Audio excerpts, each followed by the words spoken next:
Are you a parent? Do you have a parent? I am now even a grandparent, but I remember so wishing when I was younger that I had a perfect parent, or when I had my own children that I could be the perfect parent. It's tempting to think that there's a perfect way to raise children. But thankfully, the best parent is not the perfect parent. Being imperfect is really what it's about to be a human.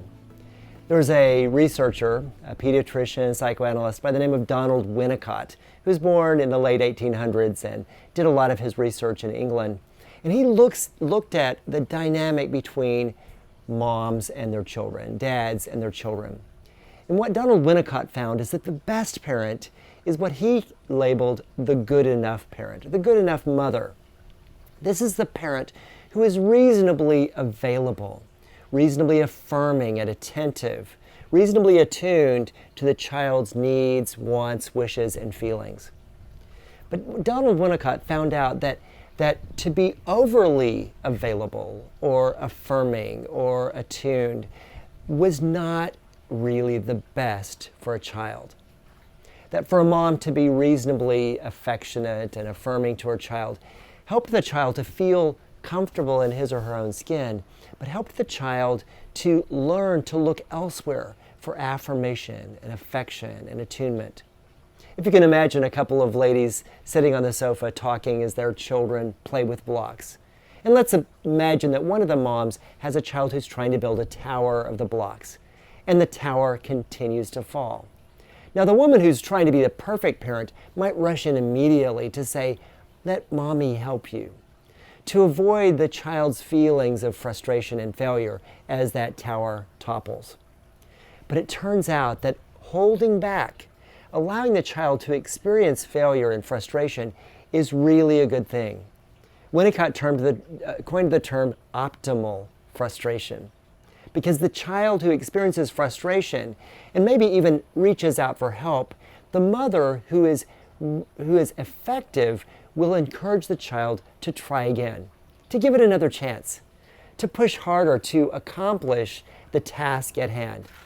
And that frustration allows the child to dig deeper within his or her own strength and resources to accomplish the task without the mother's help. That optimal frustration helps the child to learn to expand his or her capacities. It also allows the child to demonstrate how important their desire is, how strong their need and their emotion.